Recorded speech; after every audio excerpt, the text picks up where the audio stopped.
on the next Small Town Big Deal. It's a blast from the past as we head to Jan's hometown of Moline, Illinois. Now you know why we had to come do the story. It's a finger-licking visit that is sure to be revealing. Then, Start the tractor. What?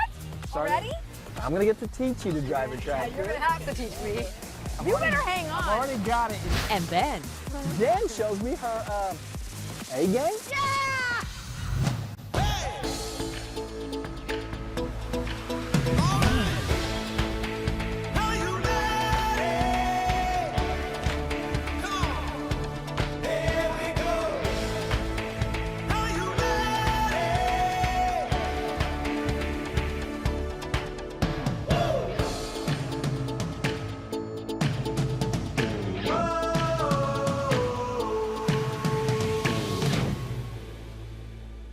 Welcome to Small Town Big Deal. I'm Rodney Miller. And I'm Jan Carl. And we are on the banks of the mighty Mississippi, right across the river from Moline, Illinois. There are some true small town treasures there, and even an iconic company with its headquarters there. It's a company known worldwide. Yeah, but that's not the reason we're here. Actually, my co-host Jan Carl, she grew up here. She's from here. She graduated high school here. She went to Moline High School, Wharton Field House. We're going to go to her house. We're going to have some fun. You're not going to find any You might dirt. learn something There's about no dirt, her. though. There might He be keeps some asking dirt. if there's What is- no I dirt. hear about this thing about you Okay, streaking. let's just go and have some fun in The Moline. streaking episode. That, I was kidding.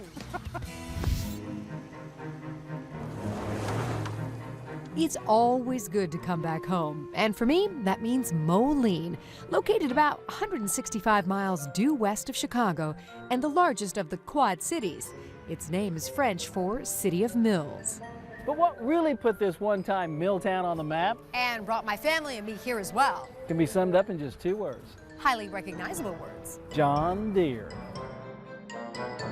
Yep, way back in 1848, Moline was where inventor and plow salesman John Deere decided to set up shop. 167 years later, the world headquarters of this iconic American company is still here.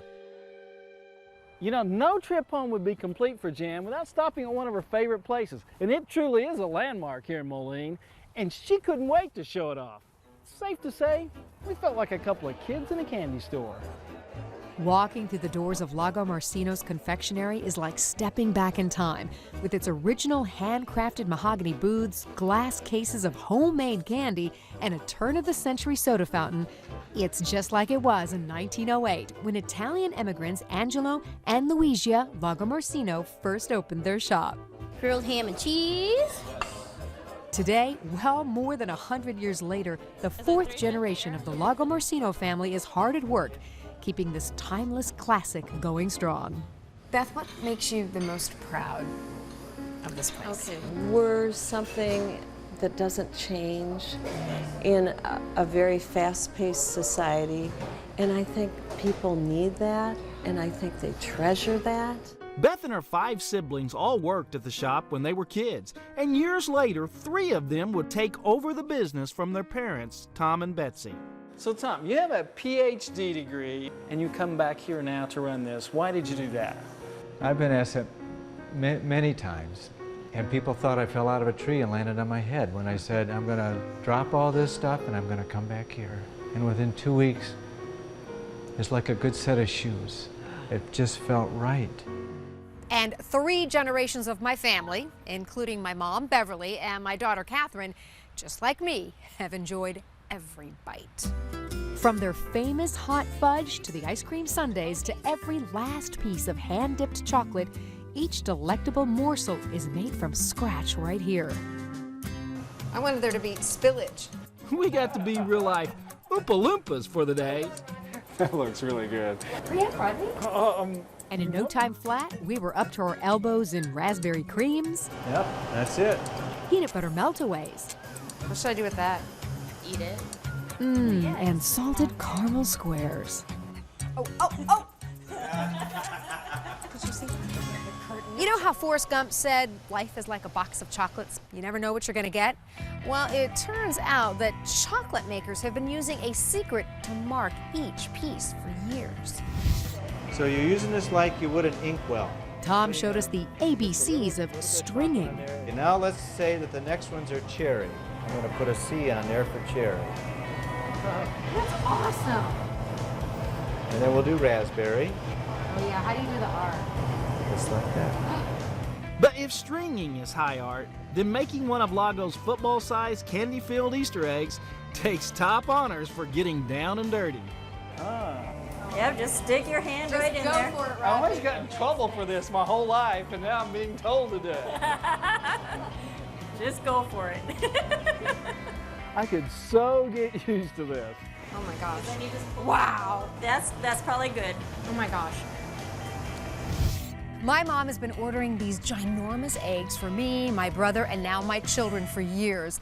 Thank you, Mom. Well, you know, now I think it's going to become a Miller family tradition because I hear they also have chocolate-filled Christmas decorations. They do. Chicken salad and the roast beef. They have a second location across the river in Davenport, Iowa, and Beth's daughter, Katie, is already hard at work and planning to keep Lago's legacy alive. It's really important that it stays in my family, so that's why I'm going to school for business. So I'm hoping that I can take on the reins later on. But before we moved on, Rodney just had to try to dig up some dirt on me. Now, do you have any stories on Jan when she came in here as a much younger person, like 30 or 40 years ago, 50? I was a good girl. I was a good Yeah, girl. I heard something about streaking yesterday. You bought that story. It wasn't in here. Coming up next on Small Town Big Deal. Start the tractor. What? Already? I'm going to get to teach you to drive a Yeah, tractor. you're gonna have to teach me. You better hang on. I've already got it in here. Welcome back to Small Town Big Deal.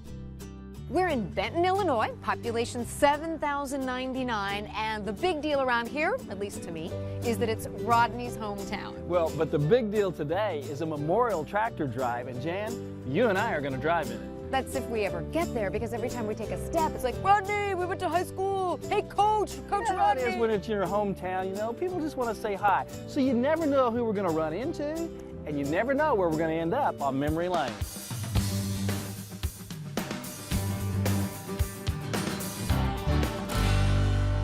So we're headed to your hometown for a tractor drive, ride? Tractor drive. Tractor yeah. drive, all right. Yeah. You and I are driving for our dads. Sort of in their memory. Yeah. Generally, they're always about some type of sentimental thing, and we like drive about 30 miles. And is it a little celebratory too? or- It is. It's just a celebration of days gone by, maybe a little bit more, and then it's kind of fun. And you're going to get to drive a tractor. I'm going to get to teach you to drive a tractor. Yeah, you're gonna have to teach me. You're going to do great. You know, it's been so long since I've driven a tractor, it's almost as if I never have driven a tractor because I think I've forgotten everything.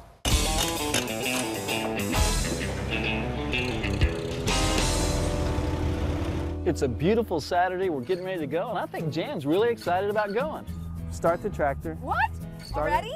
Yeah. This is hydrostatic, so those pedals make it go, the one pointing forward makes it go forward, and one point backwards makes it go backwards. You better hang on. I've already got it in here now. What are all those things? Typical Jan. Did your teacher ever get on to you for talking in class? I bet she did. We joke around a lot, and we tease each other a lot, but he wanted me safe. Oh, wait, stop. He's going through everything very slowly, very calmly. If he's nervous, I can't tell he's nervous. Now stop. See, I'm just That great. wasn't too bad. Good job. Thank you. Woo! Now Rodney's taking me through the staging area of the parade that happens every year right before the tractor drive. It was so fun getting to see all the floats and everything before the parade started, and I saw so many old friends. How long does it take you to put all your makeup on? Roughly 45 minutes for me. It seems like it takes Jan longer to put her makeup on than it does these clowns. I think it needs to blend.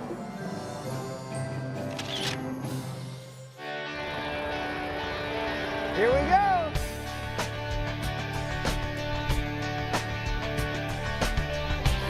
Rodney's a good teacher. I'm doing good. But when I bounce off the seat, the engine cuts off. And then I have to watch out for my driver behind me not hitting me. Watch.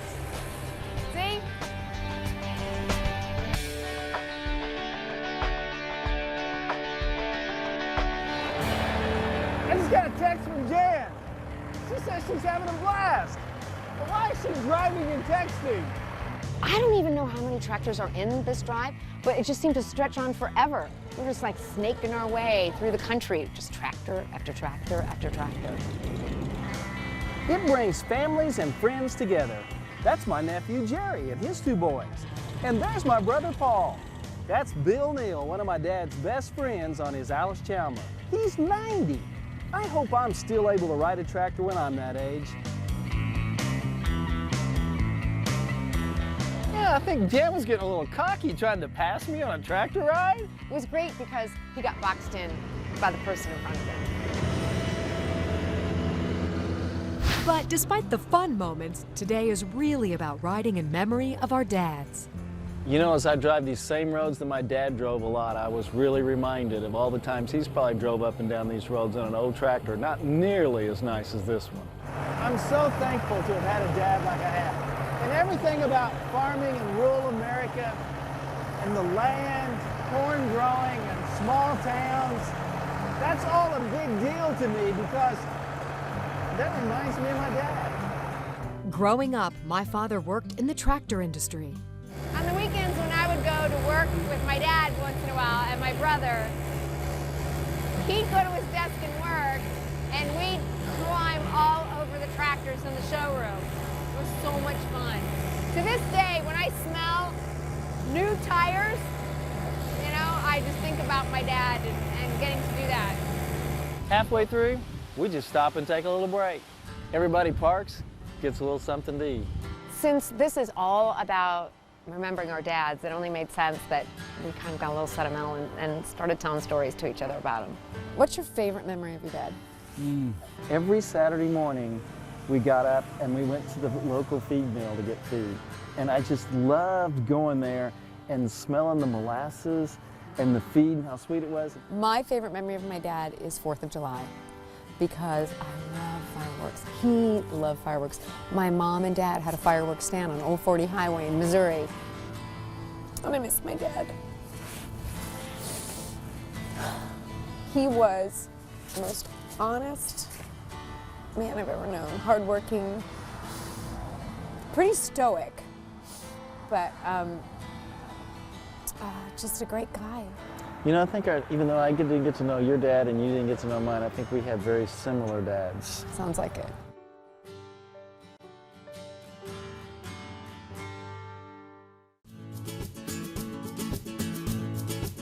Welcome back to Small Town Big Deal. Today, Jan and I are back in my hometown of Benton, Illinois, where I got a call from hometown hero Rich Herron. At 80 years old, he's one of the winningest basketball coaches in the U.S., and he's still going. So I'm guessing that there's one word that's not in your vocabulary. What's that? Retirement. Oh, I don't think I'll retire. I mean, I might, but I don't really. I'm thinking no. So Coach Herron called Rodney and me, and he wants us to help out with the practice for his Northland College basketball players. Really, normally I don't play much basketball, but today I was drafted. We're heading to Aiken Grade School Gym just outside of Benton. I'm going to try to teach Jan a thing or two about basketball. Aiken means a lot to me, so much so that I coached the Aiken Bulldogs basketball team for 11 years. I was blessed to take them to the state championship where we had a heart-stopping last-second win in 1984. Well, word gets out that Rodney's headed to Aiken Grade School to try to help me improve my game, and some of his former players just have to show up. Well, those junior high state champs from the mid-1980s are now 21st century adults.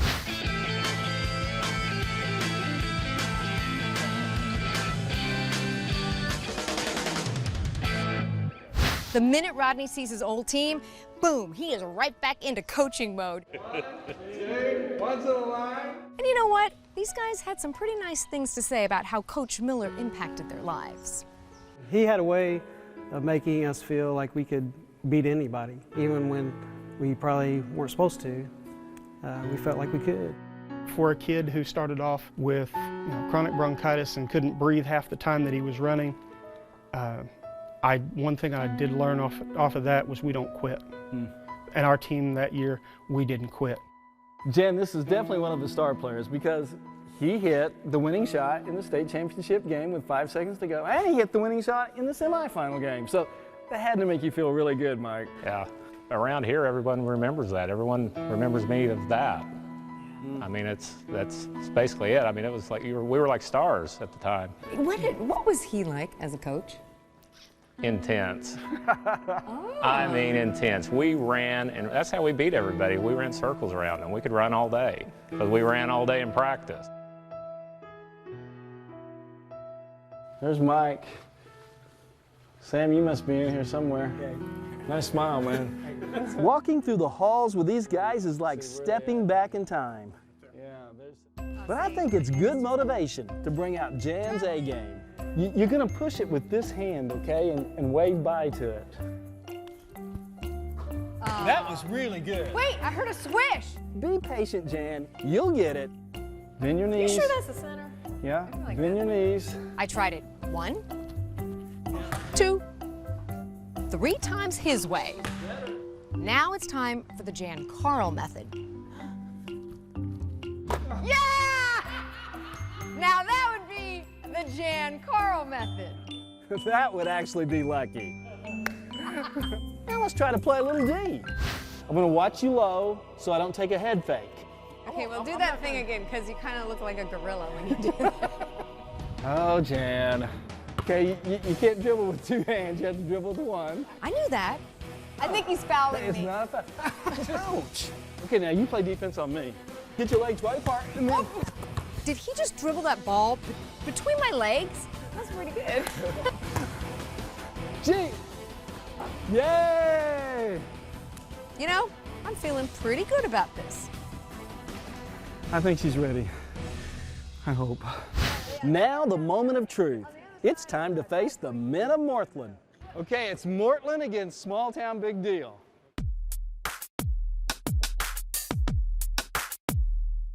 You, but then I shoot it. Oh no! What did I get myself into? Remember that move you had, Jan? This one here.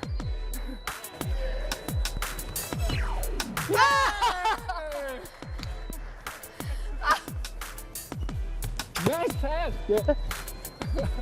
Nice job. Coach, she had an assist. You need to shoot it, not Rodney. He needs to rebound, and you need to shoot it. Okay, so I need to shoot. That's right. Despite coach's orders, Rodney kept the ball and made basket after basket until... Yay! So we win. Coach, thank you so much. Enjoyed it. Enjoyed Bye-bye. So much. Bye-bye. Oh, such a pleasure. Thank you.